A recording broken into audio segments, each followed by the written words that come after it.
दुआ के मौजू पर हमने बहुत सारे पैगामात सुने हैं और आज भी जो पैगाम है वो दुआ के मौजू पर है। दुआ के मुतालिक 4 अहम नुकात, ये आज का पैगाम है जिस पर हम गौर करेंगे। और आज हम इस बात को सीखेंगे कि हमारे खुदावंद यीशु मसीह जो आलिम बाअमल थे, आलिम बेअमल नहीं। आपको पता है कि कुछ लोग हायर करते हैं लोगों को, या यूं कह ले कि मेन लीडर अगर खुद दुआ नहीं करेगा तो कब तक बाकियों को पैसे देकर, राशन देकर चला सकता है वो? ये ज्यादा देर नहीं चलने वाला। और जब मेन लीडर, आपकी लीडरशिप, आपकी क़यादत, सरबरा, वो कलीसिया का हो, वो घर का हो, वो कम्युनिटी का हो, जब सरबरा की जिंदगी में लोग उस काम को देखते हैं जिस काम को वो करने के लिए अपने लोगों को कहता है, तो फिर उनको उस काम के लिए मजबूर नहीं किया जाता, वो ऑटोमेटिकली उसको फॉलो करना शुरू कर देते हैं। तो आओ देखें खुदावंद यीशु मसीह दुआ के मुतालिक क्या शागिर्दों को तालीम देते हैं। मत्ती रसूल की मार्फत लिखा गया इंजीली बयान, मत्ती रसूल की मार्फत लिखा गया इंजीली बयान 26वां बाब 41वीं आयत मुकद्दसा का पहला हिस्सा सिर्फ हम पढ़ेंगे। The gospel of Matthew chapter 26 verse 41। आइए देखें 41वीं आयत का पहला हिस्सा हम तिलावत करते हैं।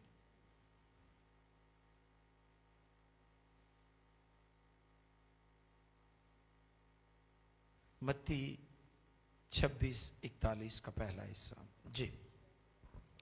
जागो और दुआ करो, जागो और दुआ करो ताकि आजमाइश में ना पड़ो, ताकि आजमाइश में ना पड़ो। बहुत शुक्रिया, ये पहला हिस्सा है। आगे लिखा हुआ रूह तो मुस्तैद है, जिस्म कमजोर है। लेकिन हम पहले हिस्से पर हम गौर करेंगे जो आज का हमारा मजमून है। ये सिर्फ तालीम नहीं थी, यीशु ने ये उनको करके भी दिखाया था कि दुआ कैसे की जाती है।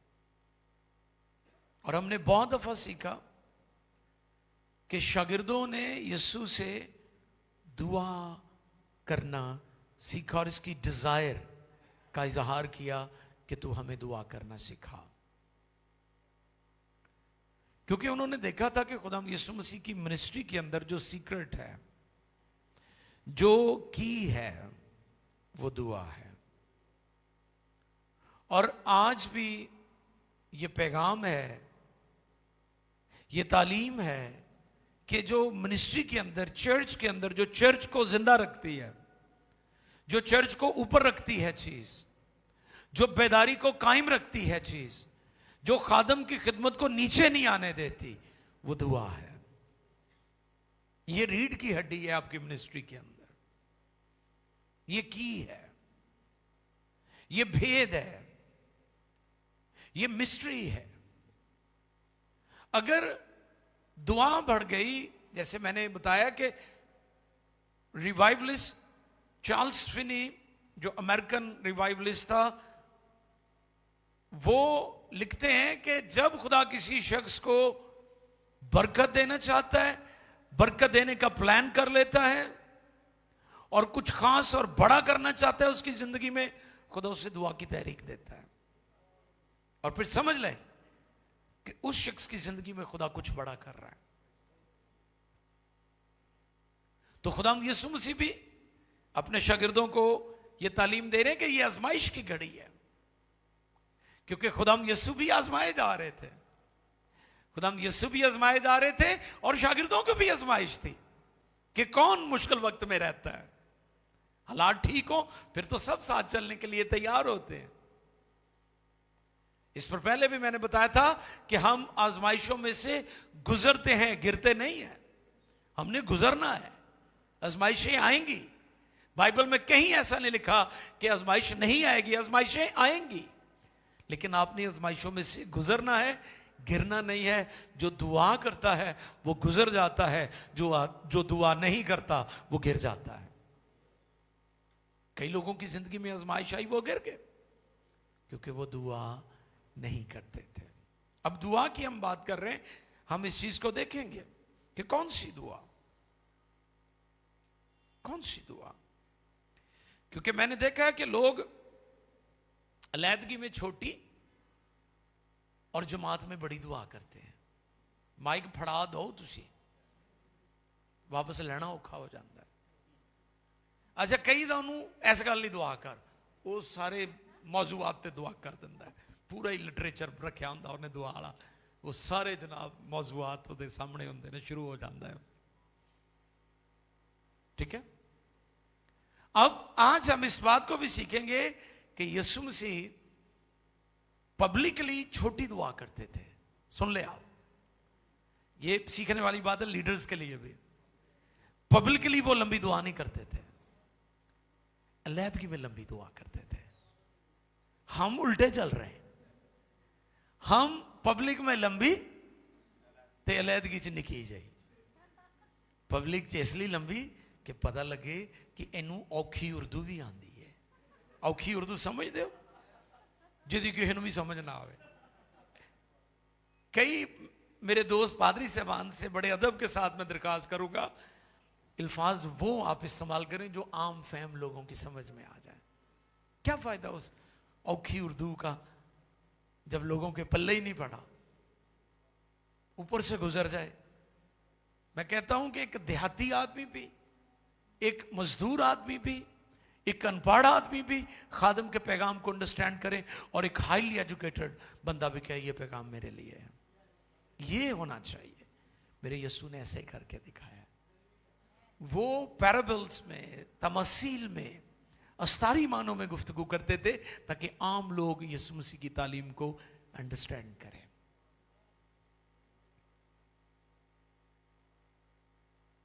लोग पब्लिकली या जमात में या लोगों के सामने लंबी दुआएं करते हैं, लेकिन अलैदगी में कुछ भी नहीं। एक छोटी सी दुआ, छोटी सी दुआ, चलो छोटी सी दुआ करिए तो सोइए, बाद छोटी कर देने, ये लंबी जमात जी कर देने। जमात में थोड़ा वक्त होता है, सबको चीजों को लेकर चलना होता है। जिस बात के लिए आपको कहा जाए आप उसी के लिए दुआ किया करें। ये सीखने वाली बातें हैं। यीशु ने लाजर की कब्र पर जाकर कितनी लंबी दुआ की थी, बताएं मुझे जरा। ऐ बाप, मैं तेरा शुक्र करता हूं तूने मेरी, दैट्स इट। किन्नी के दसो मैनू। यीशु मसीह अलैदगी में लंबी दुआई करते थे, घंटों घंटे। लिखा है पो फटने के वक्त तक, सुबह तक, सारी रात दुआ में गुजर गई। लेकिन जब पब्लिक होती थी तो लंबी दुआ नहीं होती थी, मुख्तसर होती थी, शॉर्ट प्रेयर होती थी। ऐ बाप, मैं तेरा शुक्र करता हूं कि तूने मेरी। तो हम जो आपको दुआ की तहरीक दे रहे हैं, वो दुआ की तहरीक नहीं दे रहे जो पब्लिक वाली है। हम आपको इसलिए यहां पर मदाऊ करते हैं, दावत देते हैं कि आप तशरीफ लाएं ताकि आप लंबी दुआ करना सीख जाएं। आप समझ रहे हैं मेरी बात को, जो मैं समझाने की कोशिश कर रहा हूं कि यीशु मसीह ने हमें सिखाया है कि पब्लिक में वो छोटी और मुख्तसर दुआ करते थे, अलैदगी में वो ज्यादा वक्त दुआ में ठहरते थे। तो आप भी अपना दुआया स्टेमिना बनाएं, प्रेयर वॉरियर बने। 4 नुकात हैं मेरे सामने। नंबर 1, वो कहां दुआ करते थे, अल मसीह। नंबर 2, वो कब दुआ करते थे। नंबर 3, वो कैसे दुआ करते थे। और नंबर 4, वो क्यों दुआ करते थे। कौन कौन सा पॉइंट बोलिए। वो कहां दुआ करते थे, वो कब दुआ करते थे, वो कैसे दुआ करते थे, और वो क्यों दुआ करते थे। ये 4 नुकात हैं, पॉइंट्स हैं मेरे सामने, जिन पर थोड़े थोड़े वक्त के लिए हम गौर करेंगे। वो कहां दुआ करते थे? यीशु मसीह हर जगह दुआ करते थे। मैंने पिछले दिनों शुक्रगुजारी पर एक पैगाम शेयर किया भाई शाहिद नेमत के घर, तो वहां मैं बता रहा था कि यीशु मसीह बहरानों के मुंह पर खड़े होकर भी शुक्रगुजारी करते थे। लाजर की कब्र क्या था? वो बहरान था। फैमिली बहरान का शिकार हो गई, उनका प्यारा बिछड़ गया, मर गया, चला गया। दुनिया कहती है एंड हो गया, आखिरी आराम का, ठीक है, कब्रिस्तान में सब चीजों का खात्मा हो जाता है। यीशु मसीह वहां पर भी खड़े होकर शुक्रगुजारी कर रहे हैं। हर मसीह को सिखाया गया है कि बहरानों के मुंह पर आपने रोना, चिल्लाना, मातम नहीं करना, वहां पर खड़े होकर भी आप शुक्रगुजारी कर सकते हैं। और ये मेरे आका, मेरे खुदावंद यीशु ने हमें सिखाया है, हमारे मालिक ने, कि वो लाजर की कब्र पर खड़ा होकर भी कह रहा है, ऐ बाप मैं तेरा शुक्र करता हूं। यीशु मसीह हर जगह पर दुआ करते थे। और पत्थरों के बारे में भी मैंने पिछले दिनों बताया था कि वो ज्यादा वक्त पहाड़ों पर दुआ करते थे। आपको पता है कोरिया में दुआइया पहाड़ बनाए हुए हैं, दुआइया पहाड़ है, वहां पर लोग जिसको जब वक्त मिलता है वो दुआइया पहाड़ पर जाकर दुआ में ठहर जाता है।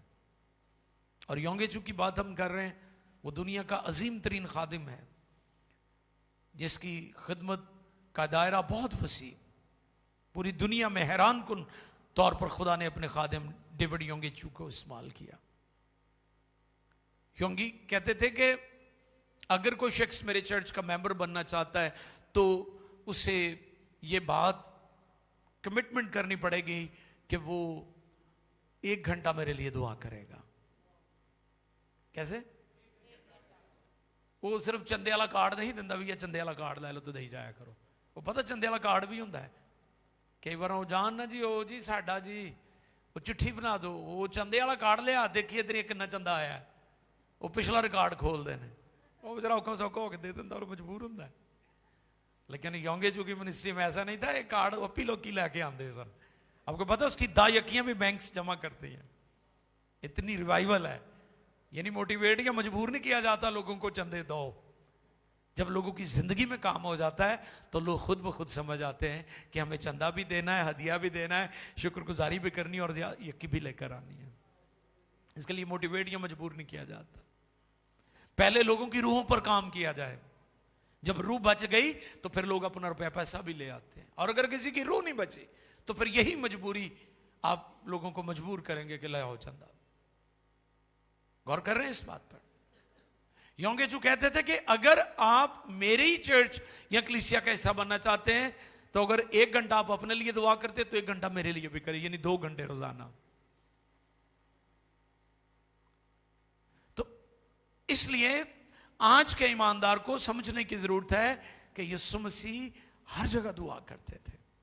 इस पर पैगाम में मैंने बताया था कि बेटा दुआ करता है जमीनी खिदमत के दौरान, फिर बेटा बागी गतसमनी में दुआ करता है, फिर बेटा सलीब पर भी दुआ करता है, ऐ बाप इनको, और अब बेटा आसमान पर बाप की दानी तरफ बैठा है, वहां पर भी शिफात कर रहा है, यानी आज भी वो हमारे लिए दुआ कर रहा है। ये है बेटे की दुआया खिदमत और पर्सनैलिटी और हस्ती, जिसको हमने फॉलो करना है। यानी बेटा हर जगह दुआ करता है, कभी पहाड़ों पर, कभी बियाबानों में, और ज्यादा वक्त अलैदगी में वो दुआ करते थे, और सारी सारी रात दुआ में गुजर जाती थी। मुनादी वो शागिर्दों के साथ किया करते थे, लेकिन दुआ के लिए अलग तन्हा जाते थे, सीक्रेट प्लेस, अपनी कोठरी में जा। पैगाम क्या था? शागिर्दों को सिखाया क्या? अपनी, यानी अलहदा चला जा, सेपरेट हो जा, तन्हाई में चला जा, मोबाइल बंद कर दे, दरवाजा बंद कर दे, राब्ते बंद कर दे, और जब राब्ते बंद हो जाएंगे तो फिर ऊपर वाला राब्ता जुड़ जाएगा आपका। आपके जमीन वाले राब्ते नहीं खत्म होते, इसलिए ऊपर वाला राब्ता आपका नहीं जुड़ रहा। तो लाजिम है कि दुआ की जब बात की जाए तो फिर आपका राब्ता आसमान के साथ जुड़ना चाहिए।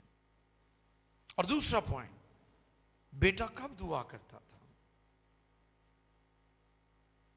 कब दुआ करता था? बेटा दुआ का मौका हाथ से जाने नहीं देता था। ठीक है, बेटा क्या करता था? दुआ का मौका हाथ से जाने नहीं देता था। टाइम टेबल नहीं था। टाइम टेबल वाली दुआ चल ही नहीं सकती, कोई ना कोई रुकावट बन जाती। कभी परौने आ गए, कभी थानू को काम याद आ गया, वो फिर खराब हो गई। तुम वेख लो, कई ने इस साल दुआ का टाइम टेबल बनाया होना, तो चलना चुलना कोई नहीं। कई कह जी मैं जिम जाया करांगा, एक्सरसाइज करांगा, वह भी 4 दिन जानते हैं, फिर उस तो बाद फिर फारग। देखा मेरे लोगों को बड़ा शौक होता है जी, मैं जिम जा रहा, मैं एक्सरसाइज कर रहा, एवं 2 दिन वीडियो शीडियो पा के टिकटॉक ते पाती, चलो जी उस तो बाद फारग। वो किसी ने दसिया कि साइकिल तो इंसान शुरू होता तो फिर साइकिल ते आ जाता है ना। साइकिल समझ रहे हैं ना, कि जब गरीब था क्या थी, तो फिर जो दौलतमंद हो गया तो बीमारियां के खौफ ना घर लिया के साइकिल रख ली, फिर एक्सरसाइज शुरू कर ली। साइकिल तो शुरू होया तो फिर साइकिल से वापस आ गया। ये इंसानी फितरत है, ये खुश नहीं होता कितने भी, फिर साइकिल से वापस आ गया। दुआ जो है, बेटा दुआ का मौका हाथ से जाने। यीशु मसीह ने झील के पार जाना था तो लिखा उसने शागिर्दों को मजबूर करके भेजा। क्या किया? मजबूर करके शागिर्दों को भेजा और खुद दुआ के लिए पहाड़ पर चला गया। यानी दुआ का मौका निकाला गया है। दुआ का मौका निकालना पड़ता है। आप तो बहाने ढूंढते हैं ना कि दुआ का मौका टल जाए किसी तरीके ना। नहीं नहीं नहीं, इंजील ने हमें ऐसे नहीं सिखाया। यीशु मसीह ने ऐसी तालीम नहीं हमें दी। यीशु ने जो हमें तालीम दी है वो ये दी है कि दुआ का मौका हाथ से कभी ना जाने दे। जहां मौका मिले दुआ करें। और पिछले दिनों एक टॉपिक था रूह में दुआ करना। पौलुस रसूल कहते हैं बिलना का दुआ करो, फिर वो कहते हैं हर वक्त रूह में दुआ करो, हर वक्त। ये है क्रिश्चियन टीचिंग। हम संडे क्रिश्चियन नहीं है, यहां सिर्फ हम चर्च की हद तक क्रिश्चियन नहीं है। ये अमल, ये काम हमारी जिंदगी में जारी रहता है। और जिनकी जिंदगी में ये अमल जारी रहता है, खुदा उनकी जिंदगी में कुछ बड़ा करता है।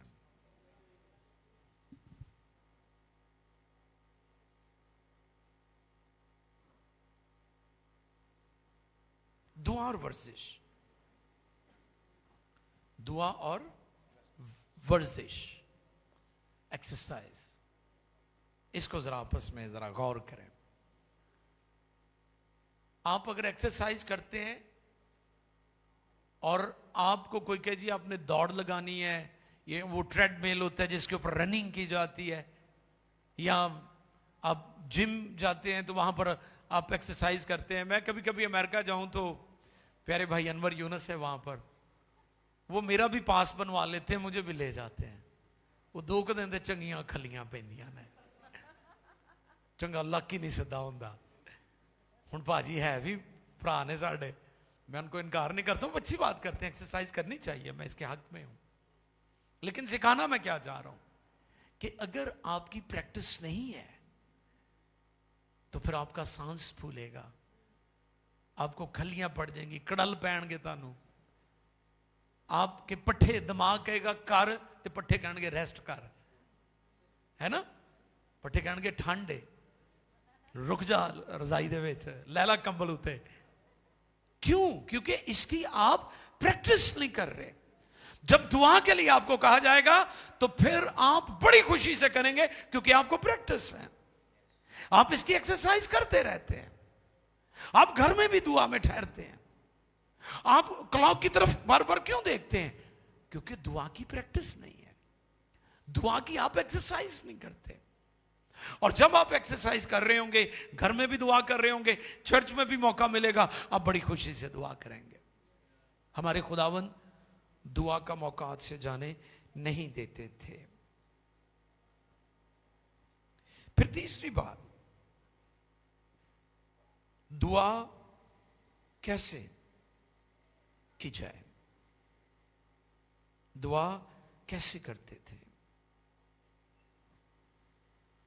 यीशु मसीह ने दुआ के मौजू पर, दुआ के मजमून पर बहुत ज्यादा टीचिंग दी।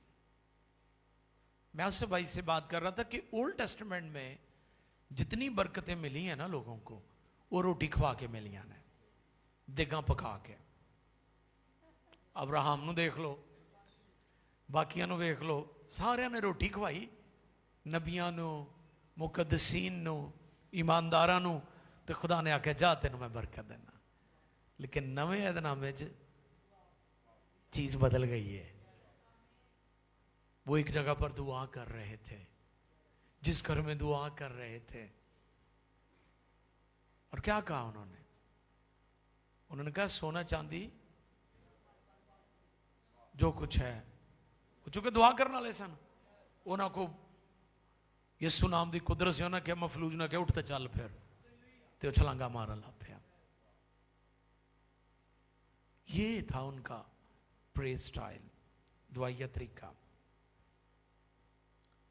यीशु मसीह घुटनों के बल बहुत ज्यादा दुआ करते थे। इस पर मैंने तालीम दी थी आपके दरमियान के जो शख्स, जो अहले यहूद जो हैं, या तो वो खड़े होकर दुआ करते थे, तो या वो बैठकर दुआ करते थे।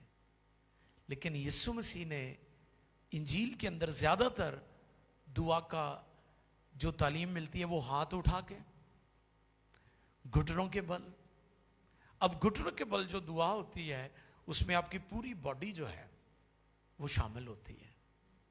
आपके पट्टे, आपकी हड्डियां, आपका दिमाग, आपके घुटने, आपके पांव, आपके बाजू, आपकी उंगलियां, आपकी हर चीज घुटनों के बल। और जो शख्स घुटनों के बल दुआ करता है, ईमानदार मुकद्दसीन, इब्लीस उनको आसानी से गिरा नहीं सकता, क्योंकि वो मजबूत होते हैं, वो स्ट्रांग होते हैं। तो यीशु मसीह दुआ जो है, और साथ साथ ये भी हमें जानना और सीखना बहुत जरूरी है कि दुआ सिर्फ मांगना नहीं है। दुआ खुदा के कदमों में बैठकर उसके साथ फेलोशिप है, इंटीमेसी, उसके साथ हमारी अटैचमेंट हो जाती है। जैसे आप देखें कि बच्चे माँ बाप की गोद में चढ़कर बैठ जाते हैं, ये उनके रिश्ते को, उनके रिलेशन को जाहिर करता है कि वो बेटा है या बेटी है। इसी तरह अगर हम उसके कदमों में बैठते हैं, वक्त गुजारते हैं, तो इस बात का इजहार है कि वो हमारा बाप है और हम उसके बेटी और बेटियां हैं। और फिर चौथी बात, वो क्यों दुआ करता था? इसलिए कि वो बाप को अपना हेड मानता था। हालेलुया। खुदा को अपना सब कुछ मानता था। हम दुआ क्यों करते हैं? क्योंकि हम उसको अपना खालिक और मालिक मानते हैं। और दुआ हलीम शख्स करता है, मगरूर नहीं। मगरूर कहता है मैं पढ़ लिख के सौदे ते पहुंचिया वहां। मगरूर कहता है मैं आप बड़ी शै वहां। मगरूर कहता है मेरी दौलत है, मैं जो मर्जी कर लवा, मैं जिन्हों मर्जी खरीद लवा, मैं जिन्हों मर्जी नीचा दिखा दवा। दौलतमंद दौलत पर, बड़े ओहदे वाला बड़े ओहदे पर, पढ़ा लिखा अपने इल्म डिग्रियों पर। लेकिन जो हलीम और फिरोतन शख्स है वो दुआ करता है। मगरूर कभी दुआ नहीं करेगा। दुआ करने वाले हलीम लोग होते हैं, दुआ ना करने वाले मगरूर लोग होते हैं। यीशु मसीह के बारे में हम जानते हैं, कलाम में लिखा, उसने कहा मुझसे सीखो क्योंकि मैं दिल का हलीम और फिरोतन हूं। ये हमारा खुदा यीशु, वो क्यों दुआ करता था? क्योंकि वो बाप को अपना हेड मानता था। जब तुम दुआ करो तो क्या कहो? ऐ हमारे यस, वो बाप को अपना हेड मानता है, इसलिए वो दुआ करता है। तो कईयां ने बस रिक्शे के पिछे लिखाया होंदा है ये मेरी मां की दुआ है, आप नहीं करते। अच्छा, मां ने दुआ भी की इनू रक्षा मिल जाए, कोई वड्डी दुआ कर दी कि इनू जहाज मिलता, हाँ जी, इनू कोई वड्डी गड्डी उच्चे टायर वाली मिलती है।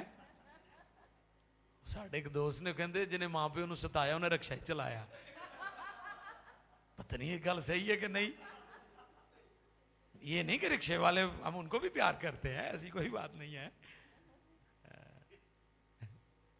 वो तो दुआ की बात हो रही थी कि पीछे बड़ा बड़ा करके लिखाया होता है।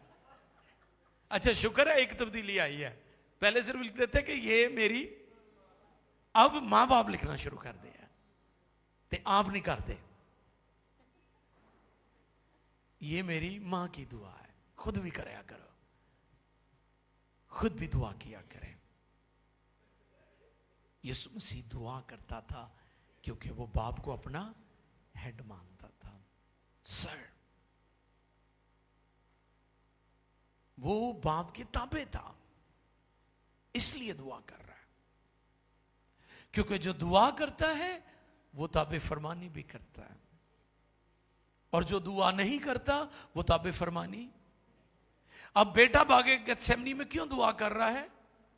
क्यों ये कहा उसने जागो? और क्योंकि बेटा बाप की ताबेदारी कर रहा है, बाप की मर्जी को पूरा कर रहा है, इसलिए बेटा दुआ कर रहा है। क्यों बेटा दुआ करता है? क्योंकि वो बाप को अपना हेड सरबरा मानता है, और दुआ हलीम शख्स करता है, मगरूर नहीं करता।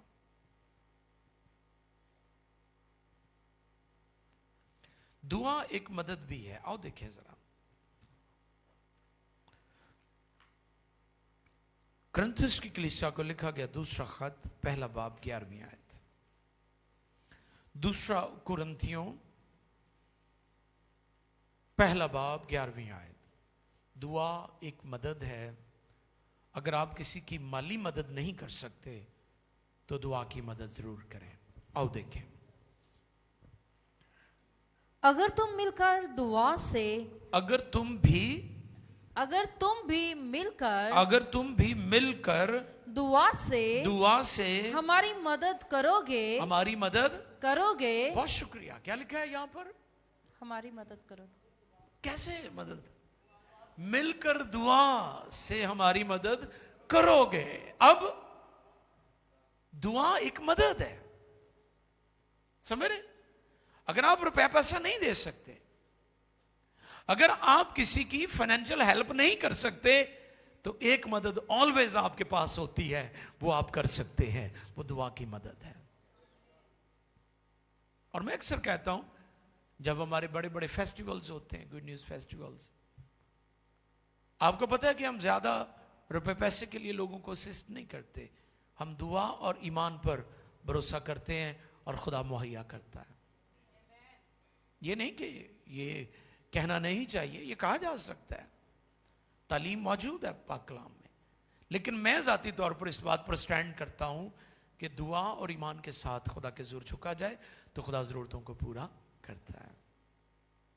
हमें फाइनेंशियली मदद करनी चाहिए लोगों की, लेकिन अगर आप नहीं कर सकते तो फिर एक मदद आप जरूर किया करें, और वह दुआ की मदद है। कितने लोग हैं जो आज दूसरों की मदद करना चाहते हैं? दिल में है कि मैं लोगों की मदद करा, लेकिन वसाइल नहीं है इतना, और पैसा नहीं आपके पास कि आप किसी की मदद कर सकें। तो मैं आज इस दुआया सेशन में आपको ये टीचिंग दे रहा हूं, तालीम दे रहा हूं कि एक मदद आप जरूर कर सकते हैं, और वो दुआ की मदद है।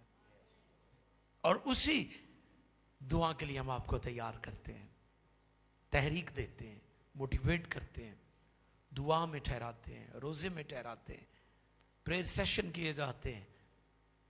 हमने इससे पहले कि साल शुरू होता 2026 का, हमने 3 दिन दुआ रोजे का प्रोग्राम बनाया ताकि हम दुआ और रोजे में ठहर कर लोगों की मदद करें। हालेलुया। लोगों की मदद की जाए। जैसे शागिर्दों ने कहा, चांदी और सोना तो हमारे पास है नहीं, मगर जो कुछ है वो हम तुझे दिए देते हैं, यीशु मसीह के नाम से उठ और चल फिर। ये आप कर सकते हैं। आओ झुके और इन 4 बातों को अपनी जिंदगी में रखें जो हमने 4 नुकात पर गौर किया है। खुदा यीशु मसीह की दुआया जिंदगी, दुआया खिदमत, प्रेयर मिनिस्ट्री पर जो खुदा यीशु मसीह को हम उसकी टीचिंग को सुनते हैं पाक कलाम में। आओ चुके और अपने अपनी जिंदगी पर, अपनी प्रेयर लाइफ पर गौर करें कि हम कितने दुआ करने वाले हैं, कितनी हमारी दुआया जिंदगी और खिदमत है। आओ झुक जाएं और खुदा के हुजूर मिलकर कुछ वक्त के लिए गौर करें, गौर-ओ-गौस करें। हालेलुया।